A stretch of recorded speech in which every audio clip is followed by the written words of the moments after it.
All right. I'm so Hello, excited hello, to get started. Hello. Before we dive in this week, which we're going to try to be a little faster than we normally are, a little slowpoke selves. Yeah, we're running out of monthly minutes, so we need to. we are way too chatty. Lucy, I need to see your t-shirt though. Seriously. Yes. It's amazing. We made some merch that's in a Redbubble shop. I think you can find the link on our website, onescot1not.com. There's a link to it. And so we kind of made it sort of partially because we actually just wanted these t-shirts ourselves. But if you want to go buy some, then you're welcome to. Yeah. This one says, I don't give a flying fairy. It's so amazing though. Can you stand up for a second? I know you can't see this on the podcast, but I haven't seen it yet in person. Can you stand up? The sun is actually shining in Scotland. There's actual sun coming through the window. How bright and shiny it is over like there. And it's really dark here. Oh, I love it. So you can't even see. I love it. The sun is shining. And Lucy has the baseball tee on. This is a baseball tee. Yeah, I love that. I'm away from the microphone. So we have a few different designs, and I am going to add a few more at some point soon because I made an Isabel Gowdy one. And the kelpie one is awesome. I bought 6 shirts because I want one in every style so I can like report back on the ones that are my favorite and the ones I don't want to just say go there and then not have them be good. So I want to give my true recommendation. But why they're taking forever. I bought a hoodie because it's Scotland and it's cold even in May. I bought a hoodie and it is the softest, coziest, snuggly thing. Oh, I'm so getting one. But that one says don't enter the fairy ring. And so they're all kind of vintagey images with slightly cheeky. Yeah. Like some F-bombs in there. Yeah. I think we bought the opposite ones, Lucy. Like you bought all those shirts that I didn't in the design. So like we put us together and we'll have the full set. So I cannot wait for mine to come in. That's perfect. So that's excited. like a perfect pairing that we are anyway. We really are. I also bought some stickers. Oh, you did? I put one on my water bottle. Oh, I haven't seen those. Just to. Can I see? So this is a little sticker that says "Don't fuck with fairies." Yes. And I'm holding it up. Oh, that looks so good. Oh, that looks super good. I didn't even think about putting it on a water bottle. That's perfect. Yeah. Oh, that's awesome. So if you want to go check them out, you can find us through our website, but also if you go to Redbubble and just type in One Scot, One Not, then we would come up as a shop on Redbubble. And it's all one word, One Scot, One Not, like no spaces or anything. But the website's a great gateway too. Well, thank you for doing all that hard work, Lucy. It's fun. Love them. I love them. And I ordered them and I cannot wait for them to come. So I'm really excited for this week because I just have to tell you why this is a big deal for Americans that might be listening. Because when you're an American in elementary school, and my husband can back me up on this, we are taught. Start laughing at this. We are all taught about the Loch Ness Monster. Like it is. I know. And everybody learns about it like in like 3rd grade. And like that's how we all know about Scotland and the Loch Ness Monster. And do you do the lesson in 3rd grade and then do they play you the Scooby-Doo movie? As like, this is our teacher's 2 hours where they don't have to teach. We're going to play the Scooby-Doo movie to show you what the Loch Ness Monster looks like. No, we looked at like the old photographs, but I don't remember much from my elementary school experience, but I totally clearly remember learning about the Loch Ness Monster, like so much so. And I think all American kids are like, when I actually went to Scotland to Loch Ness, it's like a really big deal because you get these, it's like really, and that's why all the touristy shops and everything are the way that they are. It's because the propaganda like starts in the United States as small children. So we really buy into that stuff. Because we don't get it. Because you're like, what the hell? We don't get that propaganda. Why are you these stuffed animal like brontosauruses that you're selling in these gift shops with like tartan hats? Our school trip was to Culloden, which is a lot more interesting. And historically accurate. not like a mythical creature. I can't remember why we like in what context that was important that we discussed that. Like that's what eludes me. I can't remember. Yeah, it's so strange. But I remember I remember seeing the black and white photos, like those just the ones that were published in the 30s. Just you wait, because I have a tall so. tale for you. Just you wait. I'm excited But because this I goes just back wonder to my whether childhood. there's some kind of symbiotic arrangement between Scotland and the American government or American school system, where they do that in order to boost their tourism, because that Loch Ness is like one of the major tourist industries in Scotland. Is that something like 80 million pounds a year or something ridiculous like that? Wow, yeah. And I just wonder whether they're like, who can we sell this to? Let's sell this to Americans. They fall for that crap. We are buying, and we are lapping it up, my friends. So I just know this is going to be such a crowd pleaser, just topic and episode. I hope I don't. Takes us all back. I don't disappoint. I really hope I don't disappoint. You won't. Because, I find it a little bit frustrating. Why? To research Loch Ness. Oh, really? Well, yeah, because there are 50 zillion million YouTube videos that all say the same thing. They have clearly just all looked on the same Wikipedia page. And I found it hard to find anything that wasn't on that Wikipedia page. Oh. And then, or you could go, so I'm going to try and I'm going to obviously give you the bare facts, but I'm going to try and find some things to talk about that aren't talked about in every single other podcast episode about Loch Ness Monster, or every single other just all the mainstream YouTube video, kind of. But it was quite hard. And the thing is that I found, almost compared to some of the other things that we've talked about so far, and some of the other things that I'm sure we're going to talk about in the future, it was a little bit like, why is this one the big deal? Got it. Like Finn Folkaheme is way more interesting than Nessie. Yeah. Way more interesting. That's fascinating. Like, there's not even really like a story behind it. You know how with all the other ones, there's this huge, big, long, highfalutin, convoluted story that it has arms and legs and is like almost like its own soap opera that has so many things. Yes. And there didn't really seem to be anything for poor old Nessie. Oh, it's almost like Nessie has become this like just a Kim Kardashian. I can't say her name. Oh, like Kim this, Kardashian. Like, it's just like the big star, but unfounded. I don't quite unfounded on unfounded. nothing. I shouldn't say that about her, but you know what I mean. Like that was the first name that popped in my head. Right. Like, it's like somebody somewhere decided that this was going to be the folklore that we latched onto. You know what I think? You know what I think, Lucy? I think Nessie has they have a pretty good marketing team. That's what I think. I think they must have an amazing marketing team. Because that's all that it boils down to. It just got the best coverage. And so it got the best coverage. Just got passed on the loudest and the furthest. I know. We're here to change that with our Finn. I know, because our 3 listeners, because we do have 3 now. Yeah. No, we have 4. We have 4. Oh, do we? Yeah. Who's the 4th?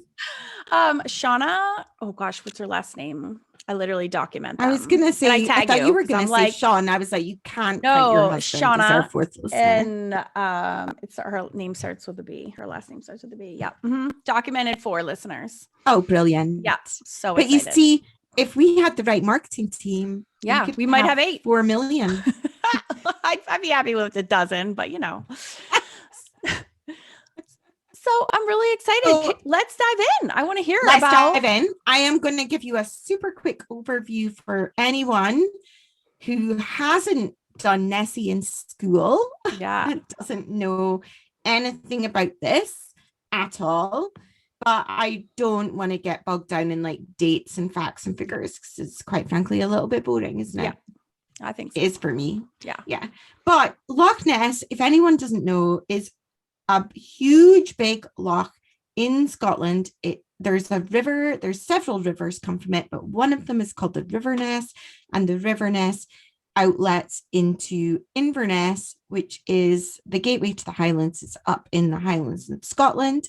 Loch Ness is kind of down what's called the Great Glen, which is almost like, if you look at a map of Scotland, there's almost like a slit that goes across from northeast, but it's Inverness, all the way down kind of to the west down there, and that's called the Great Glen, and Loch Ness is up in there. I don't do geography as a subject, so I'm probably not explaining that very well, but it's actually got more water in it than all the lakes in England and Wales combined. So really? take that, it is England and Wales. huge. Scotland is better than you. Yeah, it's We already knew huge. that. Yeah, that is I know. huge. Isn't it like 20 something miles long, isn't it? Yeah, it's like 20, over 20 miles long. Yeah. And it's really super deep. It's about nearly 800 feet deep. And because there's lots of peat in the hills, the water is like super murky, which means it's really hard to see, which means that Nessie has it's a really nice, hard to see if there's a cozy home. monster Yeah. in there. It's a beautiful, and beautiful so lake. There have been sightings of the Loch Ness monster since the 6th century. But the funny thing was that I was really trying to figure out for me personally, for this podcast, I was trying to figure out more like the folklore side of it, because that was obviously what we're more interested in. But it was really hard because most websites, because Loch Ness has been so popular, there's been so much more recent studies and all these samples of the water and the sonar ratings, and they've got on YouTube, there's a Nessie cam, and I think it's just one of these webcams that sits constantly, and then they upload it every few days to YouTube. So if you've got like a spare 8 hours to spend, you could like watch an 8-hour long video of Nessie cam to see if you can spot Nessie. And there's so many of that anything older has kind of been a little bit dampened down, or maybe it just didn't exist in the first place. I really don't want to burst anyone's bubble. Let's say Nessie's real. We'll just go with that. I think it's real. Yeah. I know. But I don't know that it looks like a dinosaur. Yeah, I know. I have some theories, but my theories are probably I want to hear them. You better include them in this episode. I'm going to be really pissed. My theories are probably like Lucy's lost her mind. I'm showing up for your theories, just so you know. So you better deliver. So the first recorded sighting was St. Columba. But I found this story so funny. So St. Columba came to Scotland in the 6th century, basically to convert all the heathens to Christianity. And he was actually at the River Ness, not Loch Ness, but the River Ness goes into Loch Ness. And he found these locals that were burying this guy. The locals told him that the man had been swimming in the river and this huge big water beast had come up and attacked him. So St. Columba has this for delegation of duties, didn't go and investigate himself. He sent one of his own men to go and investigate. He's like, I think that you could go and find out about this scary beast. Not me. I'll just stay here in relative safety until you've done a recce. Yes. Which I think was a bit shady of him. That was just a bit, it's like not on St. Columba. It's like above his station. He's like, that's a job for So Tommy. he sent this guy to investigate. And the beast appeared and tried to attack him. And then St. Columba stepped in and he made the sign of a cross, and he did this whole big thing where he said, don't go any further. Don't touch the man. Go back. and apparently Did it the work? beast stopped and Oh. worked, and then the beast fled, and according to some articles, that is the reason why there have been no, like, very few sightings of Nessie since the 6th century, because St. Columba got rid of it. He Or ruined not rid of it, but so encouraged the annoying. beast to stay hidden. But the funny thing that I thought was that St. Columba totally used this as like part of his propaganda, because basically the people that were living around the area at the time, and also actually I didn't realize they were as far west as that, but in the northeast of Scotland especially, the people that were living at the time were called the Picts, and the Picts meant painted people, because they wore all this like painted tattoos on their faces and stuff like that, basically. And there's very little known about them. They're these almost like a mysterious race, because they died out, or they integrated into newer cultures. And so the Picts have all these carved standing stones in the area, but actually to this day nobody has been able to decipher exactly what they mean. We can only speculate on what they mean, because that's the only form of writing that the Picts had, was carving into stone or carving into jewelry and things like that. The one that is by your house that we stopped to take a picture of, we have stunning pictures of that one. And they're just like, that's called kind the of Maiden everywhere. Stone. Oh, is it? That one's called the Maiden Stone, and it's a famous Pictish stone, carved stone. And I'll put a picture of on our blog too, just so people can see what you're talking about, because they're different than the normal standing stones. I think they're much more impressive because there's like specific writing on it, like hieroglyphics almost. Yeah. So, cool. The one of the websites I was looking at actually called them that. Highland, I can't say this. Highland hieroglyphics. Cool. Highland hieroglyphics. I'm making because stone circles are a lot more ancient. They're like 2,000-3,000 years old, even older. But the Pictish standing stones are from like the 5th, 6th, 7th centuries. So they're a lot newer, around the time St. Columba. I'm going to speak about the Picts a bit more detail in a minute, because this was a bit that super interested me. Yeah. I am going to tell you guys about all these photos from like the 1930s, but this was a bit that I found super interesting. Yeah, no, me too. Yeah. Go ahead. And I think it's the bit that people skim over. Yeah, I agree.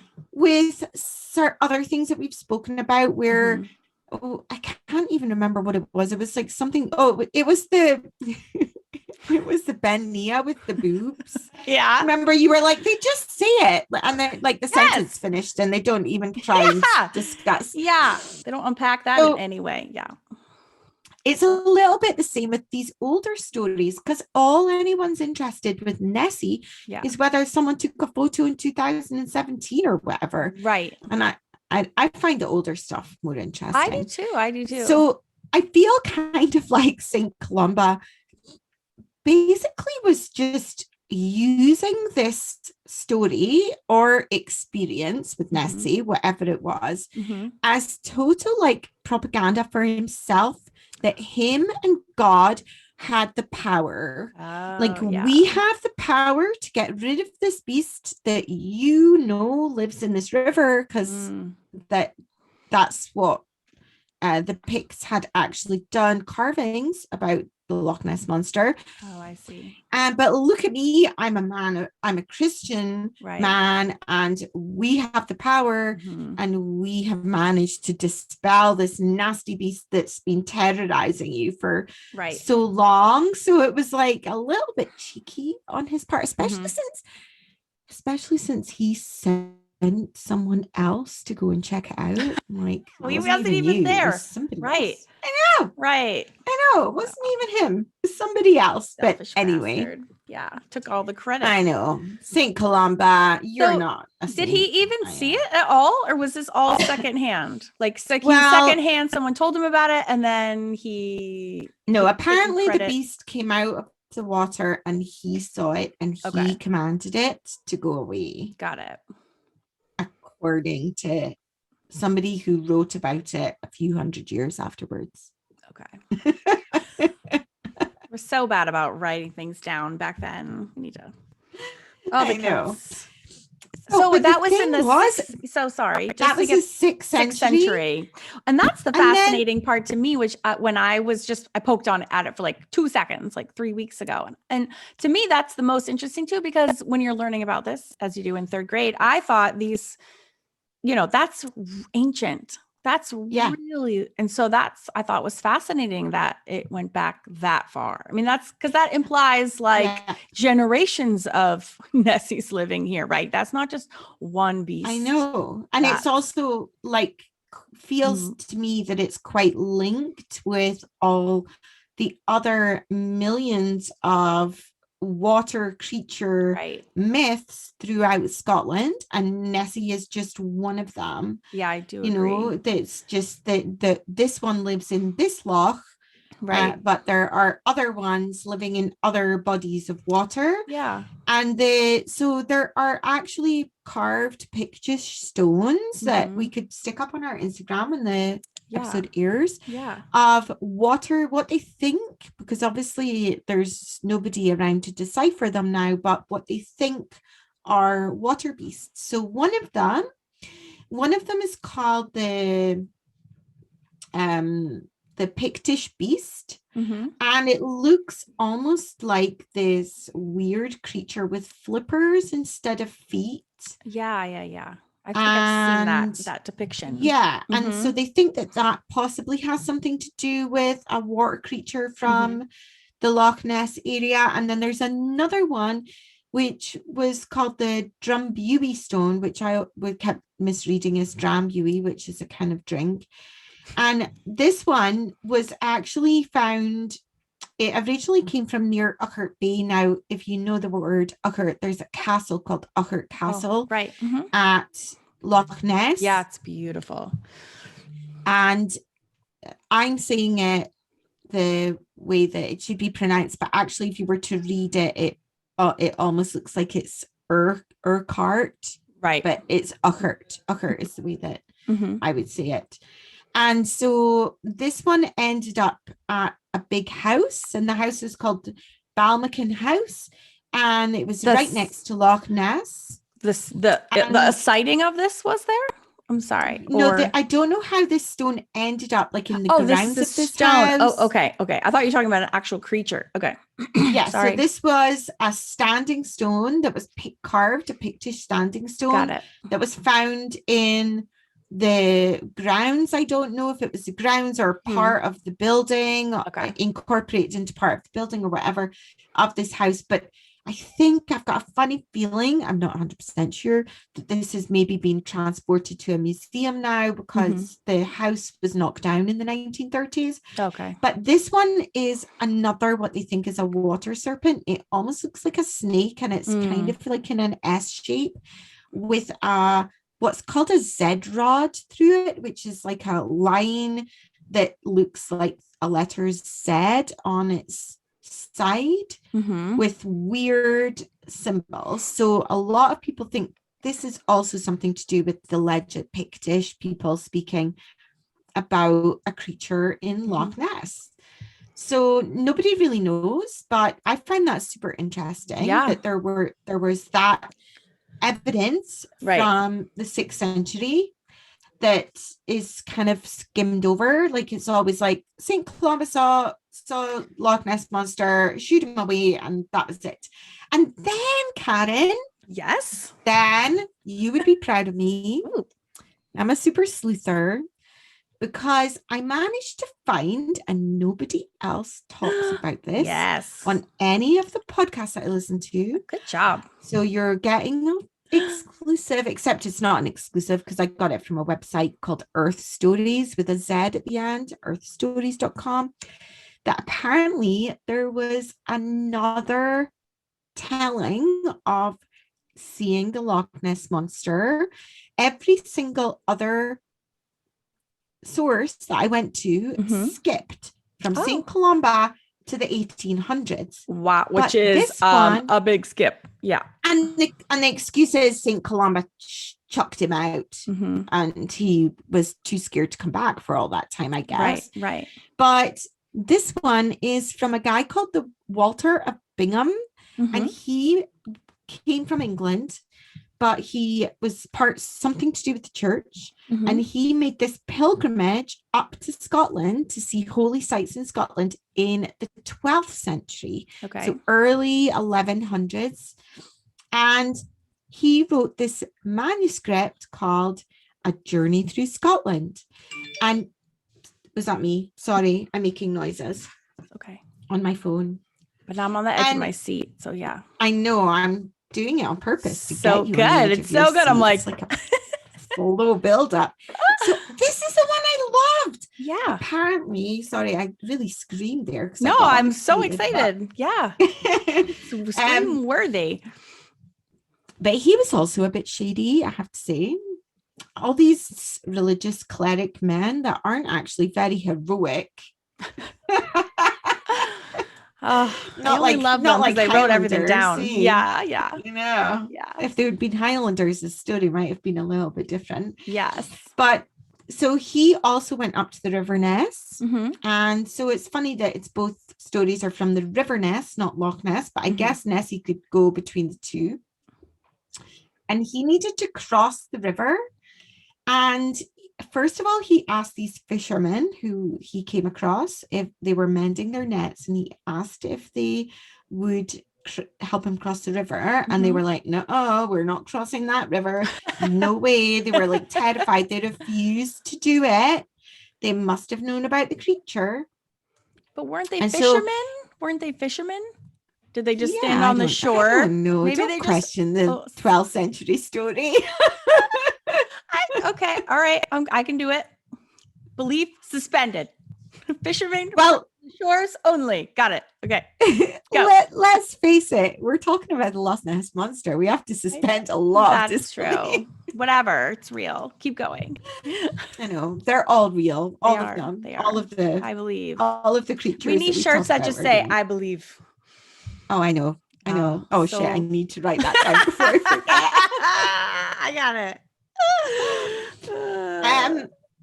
So they were like, I'm not going. That's no way. I'm not going. I'm not taking you. What was this guy's name again? What's this guy's name? Walter of Bingham. All right, Walter. What does he do now? I like the name Walter. I know a guy called Walter. It's like a good old fashioned name. People don't get called things like that. I had a crush on one of my professors in college, and his name was Walter. It's like an old fashioned name. It's super cool. Old school. Yeah. It's like a 12th century name. I know. I love it. Bring back old fashioned names. I know. So apart from Fanny, girls used to get called Fanny. Yeah, Fanny is that's not a good one. That's not a good one. I concur. Let's skip over that one. So random. So what did he do? So he's like fisherman. So they're like, no way. Down the river. Okay. He walked down the river and he came across a young boy who had this. And in the website, it said coracle, and I did not know what that was. Yeah. And I was almost imagining like a walnut shell, like Thumbelina, but apparently it's like a little boat. And I don't know why it was called a coracle. Okay. And he basically hassled this little boy to row him across. So the little boy obviously didn't want to say no to him. So he rowed him across the river. Oh my gosh. Walter was fine and dandy. He got to the other side of the river fine. Oh no. Oh no. Are you ready? Oh no. The little boy, as he was rowing his boat back across the river, the huge beast, Nessie, came out of the water, and according to this story, had fire sparking from his eyes. Oh, what? No. The hell is that? Roared and dragged the boat and the boy beneath the waves and killed them. Oh, that's so sad. I know. Fire eyes. What the hell is that? Fire eyes. And there was even There was even a picture. It was one of these cool, like 12th century images where, you see those images where they're trying to draw things like a rhino and they've never seen one and they're trying to Yes. imagine what it Yes. looks like. And Yeah, it yeah, looks yeah. like super weird. Totally. It's almost like that. And it's like got this this picture of the river, except there's no like trees or bank on the either side. So it's just a little section of river Yeah. that could easily just spill out onto anything because it doesn't have anything holding it up. And then the little boat and the boy getting dragged under the water by this huge big beast that kind of looks a little bit like a dog or a lion, not a water beast. And then Walter, naughty old Walter, just like standing sitting there like a pompous ass. safety on dry land with his arms out, going, no. Oh, easy but for him actually, to say. it's okay because I'm safe. Yeah. Got my way across. Better you than me. Yeah.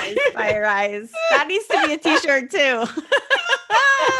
Sucks for you. That's terrible. That poor little boy. Oh. Although that's a much cooler like visualization of a water beast than just the stupid brontosaurus normal picture, which is pretty lame and know. To me, that was exciting. The best story out of all the ones I read. Yeah, agreed. And then when I went through Wikipedia, as you do, and looked at all the other stuff to do with Loch Ness, I thought, I'm going to skim half of this because it's a little bit boring. Yeah. That's not boring. That's super cool. That was the best one. That is the best one. That's a good one. Now, I have a question, and maybe you'll hit this later, but when I was researching kelpies for our very first episode, there was a few references because so many of these mythical beasts are shape-shifting. They were saying that, so one, I had a question if you came across any of the same shape-shifting illusions, like, because sometimes it comes, across as a dragon with fire eyes, and sometimes it appears as a water horse, because I know in my research, there was references to that saying that some people think that the Loch Ness Monster could have been a kelpie but just exhibiting its appearing in a different form. What do you think about that? Did you read that? Very briefly, there were mentions to similarities possibly between the kelpies. And that's basically all I was finding was like, this could be something to do with kelpies, but they didn't really go a lot. That was the disappointing thing. Yeah. A lot of the websites that I looked at just didn't go into the folklore. It just immediately jumped onto the 19th and 20th century and scientific discoveries, and that is DNA, really disappointing, especially because they haven't really found anything. So then what are you even talking about? Like all that research time and stuff. We're talking about making 80 million pounds for the economy, Karen. That's what we're talking about. Loch Ness is genuinely so beautiful. I know. And I do love me a good tourist shop. I'm not gonna lie. So then what's a cool? So do you want me to dive into the present day? Yeah, I mean, or maybe not present. Well, was there any cool things between that sighting and like the famous 1930s sighting? No. Or was it really quiet until then? There was nothing else? It was super quiet. Really? It was super quiet. So whether St. Columba had done his job or whether that boy in his boat had like got stuck in Nessie's throat and Nessie wasn't hungry for a while. Although Nessie's not been known to try and attack humans since, so I don't know whether he went vegetarian or whatever it was. Yeah, he's just satiated after having poor farmer eat that much. Boy. Yeah, one every 1,000 years. One human for every 1,000 years. We're good. I know. Well, does that not mean it's due soon? He's actually hungry right now. Yeah. Oh God, I'm not going to Loch Ness anytime. But no, there were a few sightings in the late 1800s, early 1900s. Okay. They all kind of a bit similar. Like people were by the loch and saw like a large creature coming out of the loch and blah, blah, blah. They actually made this, they improved the road around Loch Ness in around the early 1900s. I think it was the 1930s, maybe. And they think that's why loads more sightings were just basically because there were more people that were traveling nearer to the loch. So there was one guy called George Spicer and his wife. They saw this animal that actually crossed in front of their car. So out of the loch, across from their car. And they said it was like a huge big body, 8 meters long with a long wavy neck. And they didn't see any limbs, but they suspected it had flipper type things. And then it kind of lurched into the loch and like disappeared. And that was the 1800s? That was in the 1930s. I was going to say that was a car, so it could not have been 1800s. Yeah. Okay. That was in the 1930s. There were a few sightings in the late 1800s, but I just basically in my notes I wrote there weren't really any sightings until then, and there were a few then. And that's all I put because they were all a bit similar to each other. I feel like compared to, and granted we're only on episode 11, so we haven't even uncovered so many stories, but I feel like there's so fewer stories of this monster than like every other creature. That's what I'm saying. Well, Nessie obviously had the good marketing media marketing behind team him. because doesn't even need to make an appearance and she makes all that money. I know, that's really interesting actually. I know. Yeah. So and because it's been a while since I was in 3rd grade, can you recap what was so special about that foot? Was that just because they had actual photographic evidence for the first time of a creature? This is hilarious. This story is hilarious because there's 2 parts to it. Okay. The first part is that in 1933 the Daily Mail, which is actually a tabloid newspaper in Britain, but I don't know if it was tabloid in the 30s, could have been, might not have been, whatever. There were all these sightings just before that, people saying that they saw Loch Ness Monster, blah, blah, blah. So the Daily Mail commissioned this guy, wait for the other cool name, better than Walter. This guy was called Marmaduke Wetherall. Isn't that a cool name? Nobody's called Marmaduke anymore. That's like a porn star name. I know. Get ready for Marmaduke. Not that I... Well, it's if you're in Britain, I think it's more of a like posh boy's name. So not a... Hello, my name is Marmaduke and I live in my big castle. Is that a name of a movie? Marmaduke. I swear that's something. Is it like a cartoon cat or something? Or like a dog's name? Marmaduke. I think it's maybe possibly like a dog. Like a rescue dog's name. You need to Google that. Marmaduke. It sounds like a southern hillbilly. Yeah, if you say it with a hillbilly accent, it sort of takes away from this the poshness. Is my wife, Mildy, my dog, Marmaduke. That wasn't. Oh, it is a name of a film. 2010. I was like, and it is about a dog. Oh yes, go you. It's a great the random crap that you can keep in your head when you don't know. I for sure didn't see it, but Owen Wilson and Maiden Stone are in it, so I totally would.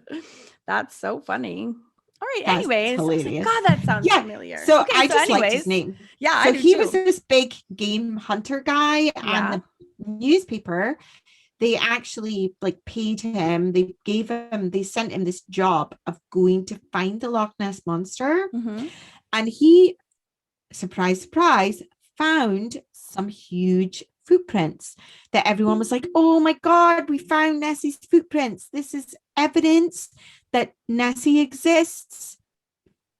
And then it got exposed as a hoax.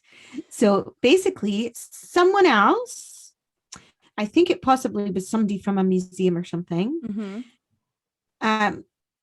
they realized that these footprints were actually either an umbrella stand or an ashtray that had a hippo leg on the base. Oh my God. So and they just stamped it. And he stamped. So, also, he's a big game hunter. Have feet? Like it's like a serpent. So what are these footsteps? What does that even mean? I don't know. Like flippers. But Like, This is this big game hunter. He's like obviously got all these trophies from Yes. all of his like he's posh. Marmaduke, let's face it. yeah. In the 1930s, if your name was Marmaduke Wetherall, you were posh. And he's gone off to Africa. Yeah. And he's killed all these He animals probably has and he's real turned them legs. into ashtrays and he's come Oh. home. And then when the Daily Mail has asked him to find Nessie, he's like, I know I can do this a quick fix. This is a super quick fix. Yeah. I'm going to get that On ashtray it. that's sitting in my castle Yes. and I'm going to stamp some feet. He and probably say, waited. He probably waited like a day and he's like, oh my God, this is so boring. I don't know if I'm ever going to see this. He's like, all right, what can we do? Well, Move wait this until along. you Plus, he's hear. getting paid. So, like, the faster he know. comes out with it, then the faster he gets paid for his story, I know. right? Wait until you hear like what I'm going to tell you at the end of the podcast, because waiting a day to see Nessie is nothing compared to the dedication of some folk. Oh. But yeah, so he got exposed. He was shamed. Good. Now Marmaduke. didn't say whether they actually exposed him as actually being the person that did the hoax or whether he'd allowed that hoax to happen. Somebody else had hoaxed him and he'd fallen for it. Oh. But I think he did the hoax. Yeah. Because just wait. Okay. So yeah. Surprise, surprise. A year later, this guy who was actually is called the surgeon's photo because he was some kind of doctor from London. Okay. And so they call it the surgeon's photo. This is the photo that everyone thinks of when they think of the Loch Ness Monster. It's that black and white grainy one with the head popping out of the water. Right. He took a photo of the Loch Ness Monster. He was like, oh my God, I've actually seen the Loch Ness Monster. Here's my photo proof. And for years, like 60 years, everyone just had this down. So quite clearly, Karen, possibly when you were still in school, I know, learning about the Loch Ness Monster, this is photographic evidence. That's the photograph that's in my head. And that would have been, I was in elementary school and during the 80s. So that is totally within that time frame. So, but in the 90s, they debunked it. So that's why I didn't even hear about it. Check this out. Wow. So you can actually see that it's fake because the photos really cropped down and the size of the waves, like the scale of the size of the waves is not the correct scale. Like if you were going to actually have a huge creature in the loch. Obviously, up until the 90s, there possibly wasn't like the scientific ways of analyzing photos that it was you could get away with things a lot more back in the day, couldn't you? People were maybe a lot more quick to not that there wasn't that that could be photoshopped. Everyone People didn't automatically go there. Yeah, of course. But the funny thing is that actually this fake, they admitted to it. I think it was the descendants of the people that did it because it was 60 years later. Yeah. Or possibly them as really old men on their deathbeds wanting to get it off their chest. Right. But actually, Marmaduke Wetherall, where did that name come from? The previous hoax. Marmaduke Wetherall, who was pissed off that he'd been exposed as a hoaxer, decided to get his own back. And so him and his son and this other guy called Christian Sperling, who was his son-in-law, they built a fake head and neck out of putty. They stuck it on a toy submarine. They put it under the water. They took the photo, they gave it to the surgeon who was called Robert Wilson. So they gave it to him, he was quite happy to go along with the joke bit. He handed the photos in. So there was no actual connection to these guys at the time. but they were basically getting their own back for their earlier red-faced, shameful. Wow. I know they were No like, way. well, everyone's laughing at us. We're gonna friggin' well tell them, and so we're gonna make a proper Nessie photo so that they all those fools are fooled. Are I you know. serious? This is the real Yes. story of Nessie? That's so This is the real sad. That's story. I hugely know. But it's not the disappointing. real story, Karen. Yeah, Because let's it's face it, the not. real story is Walter of Bingham in the Yeah, 1100s and yeah. St. Columba And and the Picts. yes, the Let's fire face eyes is it. the real story. Yeah. Wow. Like all the more recent stories are actually for me like people trying to get a bit like ghost hunting videos where Hunting. we're Yeah, because we've now got technology, you can't just say I was sitting by the loch and I saw the monster and people right. put it in a book and believe you. Right. You feel you've got to have a photo. So there's so basically after that I wrote, yeah, there's lots of photos and lots of videos and a lot of them have been debunked. They try and say that they're logs, pieces of wood, eels, fish, birds, just So the way there's that the just not. waves, There's you so know, many. the waves are kind of going a bit funny. So a lot of them are just debunked. There was a really funny one in the 1970s that was called the Loch Ness Muppet. And What? I just imagined like Big Like, Bird, yeah, or you Jim know, Henson's like, Jim yeah, Henson is puppet. like taking Big Bird into the loch and be like, here, we can like pretend that this is a monster. Oh, well, Peggy saw it on our trip. Did she? Yeah, yep. we back in Has 2000. she got photographic evidence though? I do because I took a Did picture she of did it. she try and like shove you in front so you were the one that, So, that got eaten? oh, sweet Peggy Wilkinson, if you're listening, this I will never forget. I've never laughed so hard in my whole life. So 2017 art retreat, all us ladies get onto our touristy boat for the Loch Ness tour. And I was excited. I'm not going to lie, because I had been to Scotland before, but I hadn't been to Loch Ness. So this was my first trip to Loch Ness. So I was super excited. And we all have our watercolors out and we're like our little sketchbooks and we're Yeah. ready for our day in the boat. And so I don't know, there was like 20 of us. So we all pile onto the boat. We hadn't even like sat down yet. Like the boat hadn't even started moving. Peggy just taps me on the shoulder and goes, oh, what's that in the water? I was like,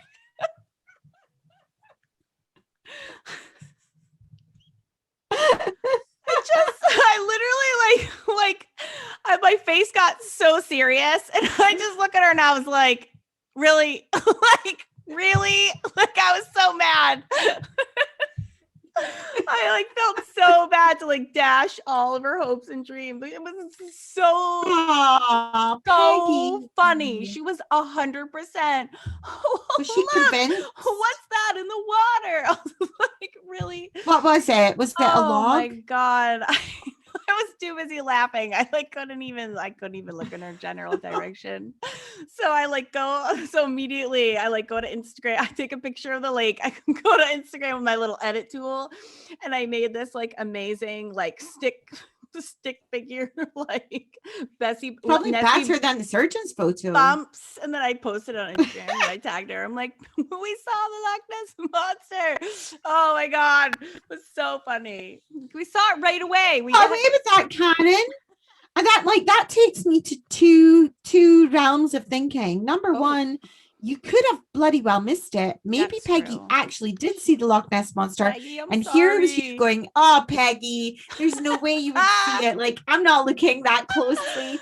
Like, so and then, and meanwhile, next to the boat, here comes the monster, and Karen's looking the other way, killing herself laughing at Peggy's silliness. You're right. I probably Or you could have totally fooled everyone with your amazing Instagram Photoshop skills, and you could have made yourself a fortune That's true. if you It looked done a really better realistic when drawing. I took my finger and drew 3 bumps coming out of the water. Oh, you're probably Well, right. maybe more realistic than a 1930s All right. grainy Well, picture. Peggy, if you're listening, I'm so sorry I didn't take you seriously. We could have been rich by now. What have I The done? Loch Ness monster. Oh I know. God. So So this cute. guy, this Loch Ness Muppet one, Yeah. I found that one particularly hilarious Is there because pictures? no, I didn't see a picture. I probably should have Googled, but That's all right. this guy was apparently he was a magician and a psychic.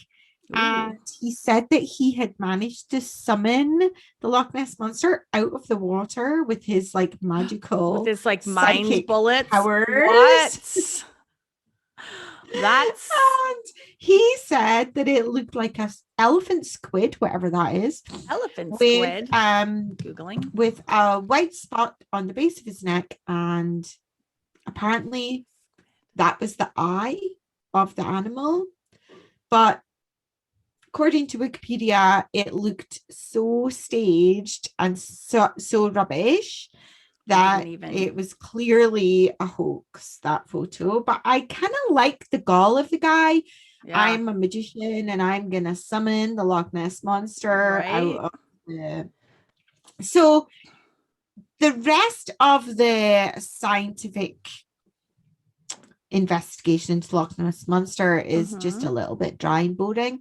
But so I'm going to super skim over it for people that do want to know that. Although if you do want to know all that, you can probably listen to another podcast or go somewhere else. Yeah.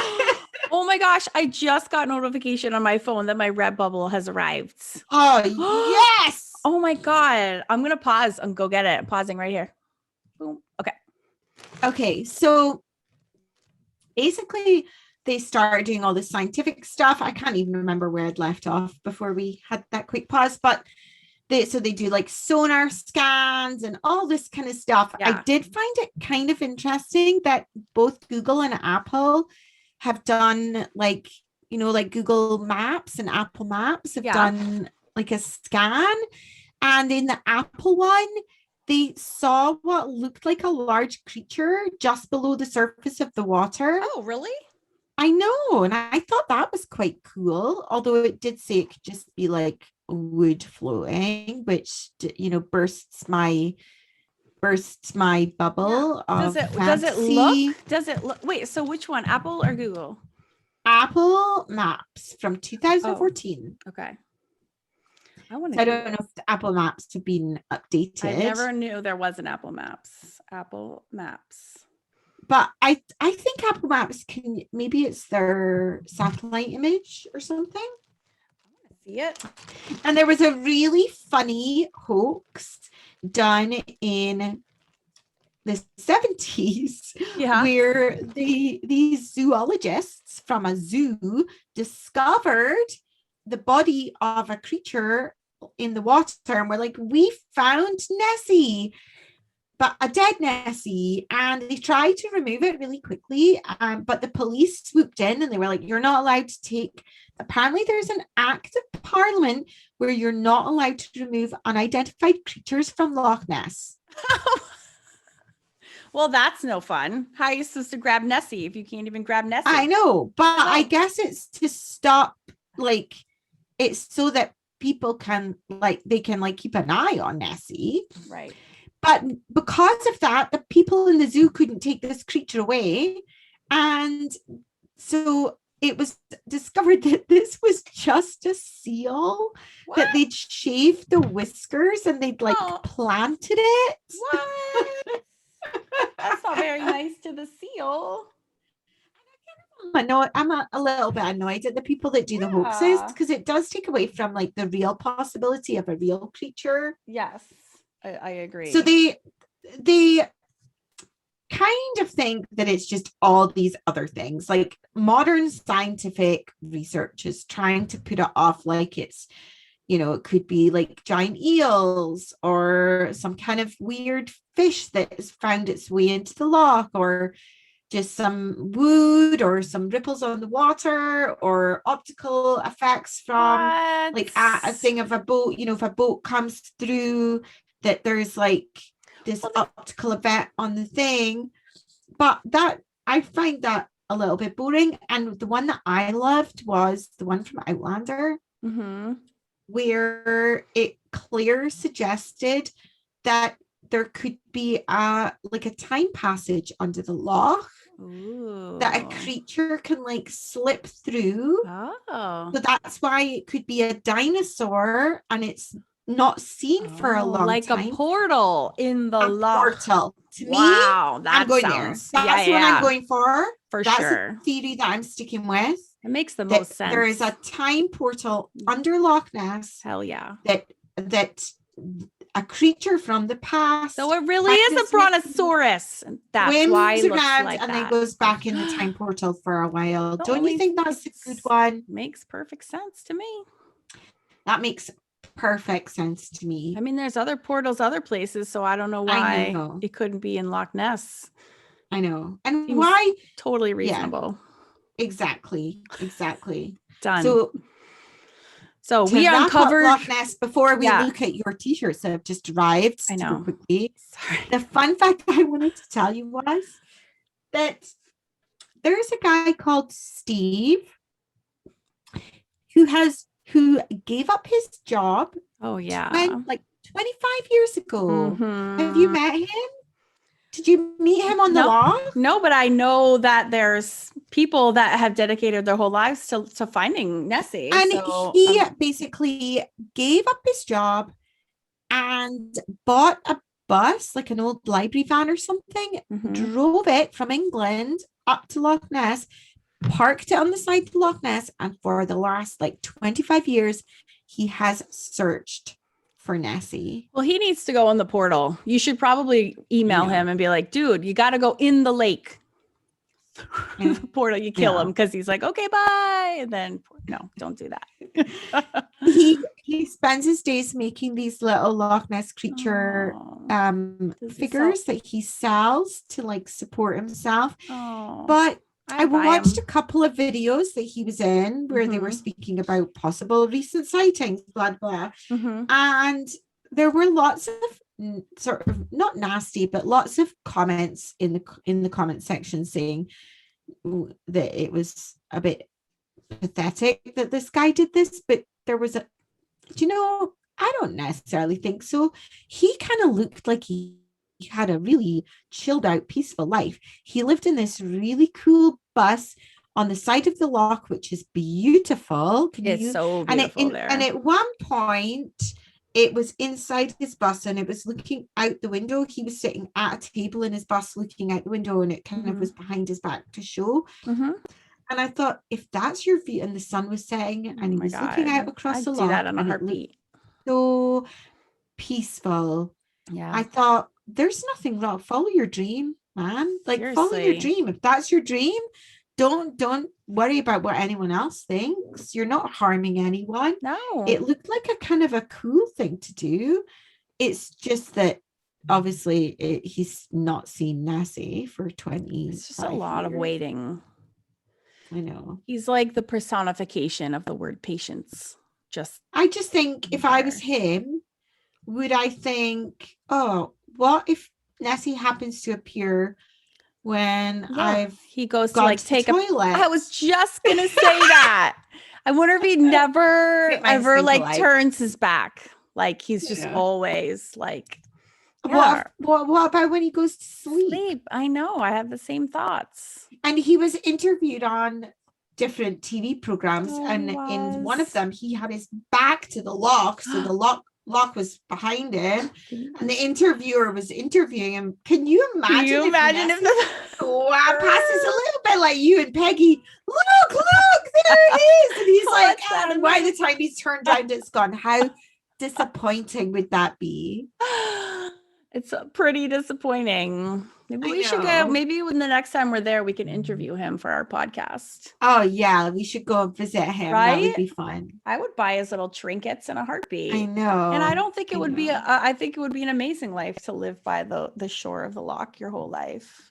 I know. looking We'd out be on the super water. chilled out. God, it's a pretty good life. Super chilled out, but at the same time, you'd still get human contact because you'd Yeah, there's a million speak to the tourists all the tourists that time. stop. And Oh my you know, God.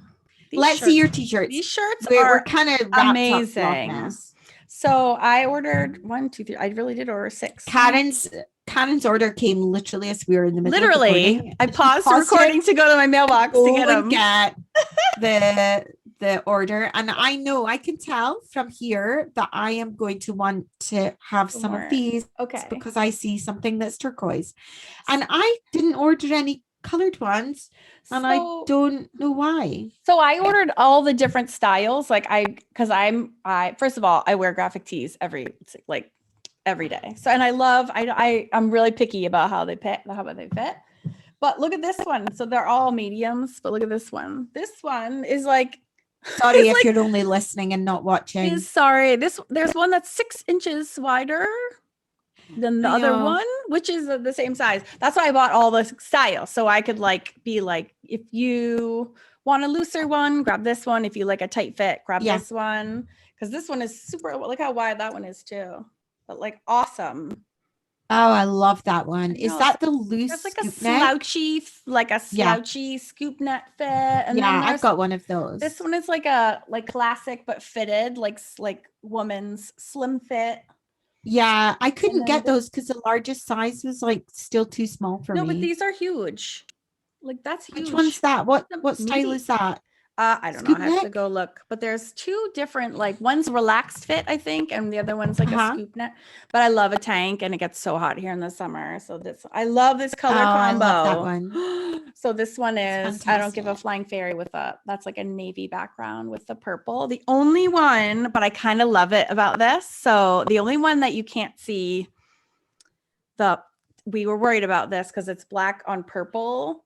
Yeah. So you barely see it, which stinks, but it says don't fuck with fairies. But I could wear this to my kids' school and they wouldn't see it. And I would feel so naughty, knowing they couldn't read it, but knowing there was a bad word on my shirt makes me feel so funny.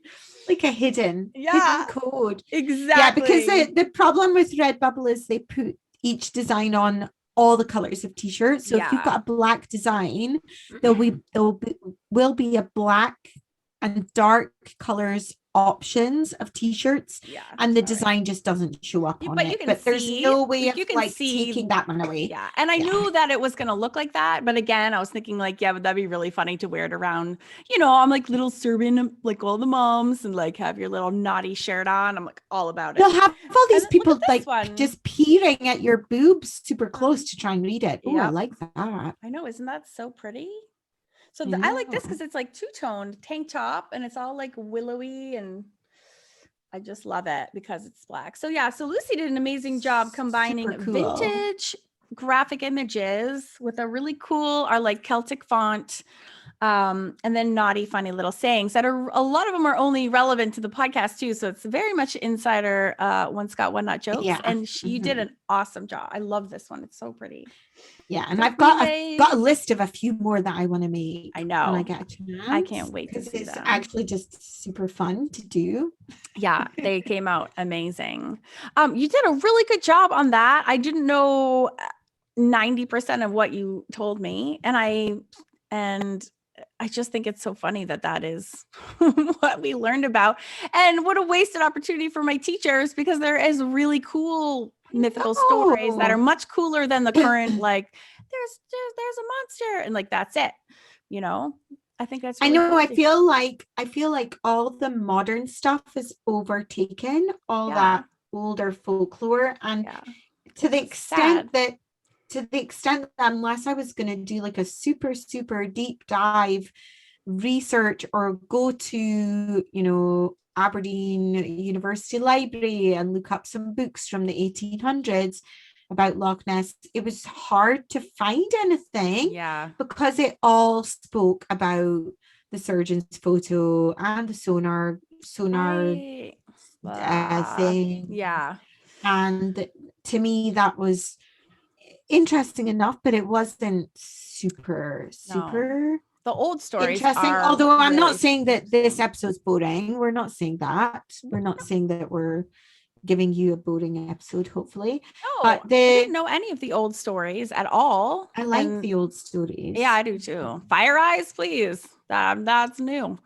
That's I gonna have to know. be a t-shirt for sure. But it is crazy how he she is the famous animal in Scotland. And it's really famous. Yeah, it really is. I know. I That is know there interesting. honestly, when I looked on, I think it was Wikipedia, the list of Nessie in popular culture was literally like screeds long. Like the Yeah. number of films, TV programs, Mhm. cartoons where Nessie is. So it's not just Scooby-Doo and the Loch Ness Monster, which is the main one that you might think of. There's like apparently even in Monsters Inc. Loch Ness Monsters mentioned, because Oh, the Loch Ness cute. Monster is one of the monsters who got banished from Monstropolis, which must be the Yeah. thing in Monsters Inc. City. And the Loch Ness Monster is mentioned in that movie. There's another movie called The Water Horse, which if you haven't seen that, Oh. I have seen it because when it came out, my son was the right kind of age to like that kind of film, and that was a gorgeous film. It was all about this boy who finds an egg and hatches an egg that belongs to a water horse, and he releases it into Loch Ness, and it becomes the Loch Ness Monster. And that was a super nice film, but there were literally piles. I don't mind at all. All right. Sorry. Motherhood calls sometimes. Yeah. So that's about it, really. Well, I think that was what are super you doing cool. next week? I'm going to do the Ballad of Tam Lin. Oh. Which I knew nothing about, never heard of, never caught wind of. And turns out it is just in a sentence. It's basically a song that came out, was released in the 16th Did it make top 40? Yeah, yes. And it has permeated It its can't have way. been top 10 because I would have heard of it. Yeah, right. Hey, Alexa, play the Ballad of Tam Lin. I don't recognize that song. Alexa, play my favorite ballad. And it's like permeated its way like into popular culture just forever and ever and ever and ever. And it's super interesting because of that, but it's such a good story as well. It's like a great story. It's a great fairy story. It's a great just the adaptations that have come out of that, like the creativity of artists and musicians. On all their renditions based on it, and it's just so cool. Now I feel dumb that I spark some art from us. Do you think that it totally could? It totally could. Hop on the Tam Lin bandwagon for sure. Let's make some fan art, some Tam Lin fan art. Yeah. So I'm really excited. Album covers. And I feel like I'm really I feel like a little sleuthy historian, which is so fun and kind of uncovering these things. And it's just so new to me, and I feel dumb, I'm sure. I'm obviously like the last one who knows about it because there's already been movies and TV shows and songs and comic books and blah, blah, blah based on it. But I'm a little late to the Tam Lin party. But if you've never heard of them either, then I'm excited to share it with you because it really is. I had only heard of Tam Lin when I was doing some research for one of our previous episodes, and I can't even remember what one it is now. Well, and I read a ballad too, like Tam Thomas Lin. the Rhymer is the ballads and everything. It could have been something to do with Thomas the Rhymer. I can't remember, but I do remember reading something about Tam Lin. But that's, you're gonna surprise me. I don't know either. Yeah, so I'm excited to bring that to you. So that concludes this week. Look at us being all speedy. It's probably been an hour and a half. Super speedy, think super we're fast, concise, and we're not. But thank you for listening, and we will be back next week with the story of Tam Lin. Bye. If you'd like to join in some of the fairy fun and antics, come and find us on Instagram. We're called One Scot, One Not over there as well. And if you have a friend that's partial to the fae, or maybe they're even a secret Selkie, then please share this podcast with them. For more information on our fantasy-themed notebooks and journals, uncut and unedited YouTube videos, and to share with us your own scary or folklore-related stories, and also for more information on our Celtic Collective art program, you can find all that information and more over at our website, onescot1not.com.